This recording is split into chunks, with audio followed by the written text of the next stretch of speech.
This is Optimal Startup Daily, episode 770, What Philz Coffee Can Teach Us About Product Design, by Ryan Hoover of ryanhoover.me. And I'm Dan, I am your host and narrator, bringing you some of the best blogs on entrepreneurship every single day, including weekends and holidays. And today's topic is product design in a post from Ryan Hoover. So let's do it as we optimize your life. What Philz Coffee Can Teach Us About Product Design, by Ryan Hoover of ryanhoover.me. I love Philz Coffee. Since I moved to San Francisco nearly 3 years ago, it's become part of my routine, my go-to weekend workspace. Hundreds of cups later, I've noticed subtle hacks Philz uses to build a successful business. These clever, small steps re-engage customers, increase sales, communicate premium quality, and suggest value to build repeat business and customer loyalty. But these tactics are not only applicable to B&M businesses. They can be leveraged by online products or services as well. Taste it and let me know if it's good. If you've ever purchased a delicious brew of Philz coffee, you've heard these words. Philz baristas engage the customer on every order by asking this question. Most respond positively after taking a sip as instructed by the friendly staff. By publicly stating favor for the product, customers reinforce these positive feelings and provide early warning if something's amiss with the cup. If one were to state anything different in the future, it would be in direct contradiction, and no one wants to be a liar. Tech example.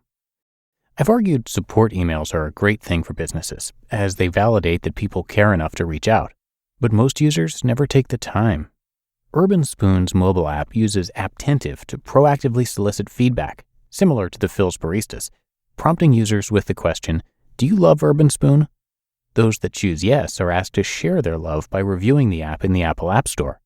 If the user chooses no, they are presented an opportunity to express their dissatisfaction directly with the app's creators. This strategy encourages positive ratings, reinforces users' favorable feelings for the app, and gives Urban Spoon valuable feedback on how they might improve the product. Handcrafted. Each cup of Philz coffee is individually crafted by its baristas, taking up to 5 minutes to brew. Philz does this on purpose to create exclusivity and make the quality process visible to the customer. This lengthy exercise could be streamlined by filling each cup from a pre-brewed batch, as most cafes do, to reduce labor costs and increase throughput. But this comes at a cost. Customers recognize the effort and labor invested in making each cup, incepting a feeling of social reciprocation, a desire to express appreciation for their work and quality of the coffee, further building positive associations with the staff and product. Tech example. A little humanness can go a long way. Sandy McPherson, founder of the invite-only professional network Quib, personally emails every new member. She makes it clear that the email is sent by her and not an automated script by including a personal message from her Gmail account relevant to the member's background, intentionally including spelling mistakes and typos. This high-touch approach adds personality to the product and expresses an investment by its creator that compels receivers to reciprocate. Small, $3. Large, $4. Pound, $16. Pricing a premium product is very important, especially when you're providing a premium experience. A few months ago, Philz updated the presentation of their menu, positioning the price of individual cups of coffee alongside the cost of a take-home bag of ground coffee. The expensive $16 a pound option serves as a price anchor to the relatively cheap cups of coffee. Philz coffee is expensive, roughly twice the cost of Starbucks, but this anchor helps reduce its perceived price. Tech example. In 2010, Steve Jobs revealed the iPad, announcing the price of the much-rumored device. Preceding the reveal, Jobs cleverly established an anchor of $999 as he referred to the price speculated by the tech community. When he announced the actual price of $499, the audience's expectations were exceeded with the device at half the cost. 30 roasts. Most cafes serve no more than 1 or 2 brews of coffee. Philz menu is vast, offering 30 different roasts. While some may argue this may lead to indecision, Philz diverse offering gives customers a reason to return and try something new. For longtime customers, it becomes a task list of flavors to experience, potentially increasing retention. Additionally, not everyone has the same preferences. Some prefer light roasts, others like dark flavors. Their diverse menu increases the product's appeal and potential audience to ensure there's something for everyone. I often see indecisive customers ask the baristas for their recommendations. Like the customer of a high-end jewelry store, this concierge service builds trust and a lasting connection with the staff. Tech example. Success in freemium gaming requires a large, engaged audience. Candy Crush, the popular web and mobile game, is killing it.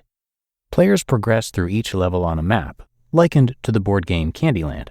Where other games present a static list, Candy Crush offers a preview of its 400-plus levels while maintaining mystery of what's to come.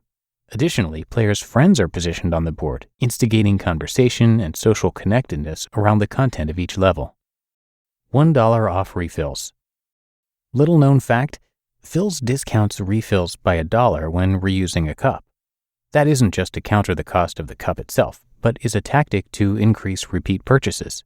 Getting a premium experience at a reduced price feels like a bigger bargain. While the reduced price influences one's purchase decision, the investment in the first cup encourages customers to capitalize on the opportunity, driven by a commitment bias. Once the cup is discarded, the opportunity is lost. Tech examples. DealDash, and Swoopo before it, is an auction site for electronics, gift cards, and other merchandise. Unlike traditional auctions, users pay a fee to submit a bid. These non-refundable fees motivate bidders to continue spending money to win the auction and avoid losing their investment without a reward. This fear, influenced by sunk costs, often drives bidders to escalate the auction price beyond the value of the product. Takeaways. You can use the same hacks Philz uses in their store to improve your online products. How might you apply these techniques to help your business succeed? Consider how you can increase revenue by setting a price anchor with a higher cost option. 2. Build a stronger connection with the customer and brand affinity by incorporating personality and humanness into the product. 3.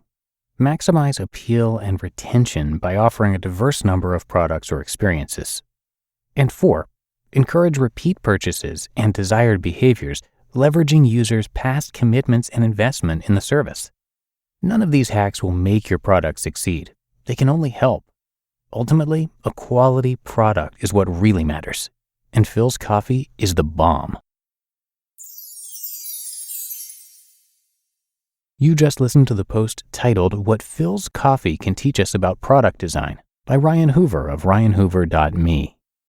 And thank you to Ryan, who is the creator of Product Hunt. Product Hunt is a massive product discovery site, though not just products necessarily, and people upvote and downvote what they like, so it's kind of like Reddit but for product recommendations.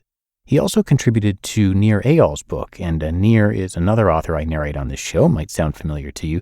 The book is called Hooked: How to Build Habit-Forming Products. It's well-reviewed and definitely worth checking out. And Ryan actually gives away the first chapter of the book on his site, which again is ryanhoover.me, so check that site out for that and a lot more. But that's it for episode 770. I hope you will be back with me tomorrow. That's where I'll be reading another post and where your optimal life awaits.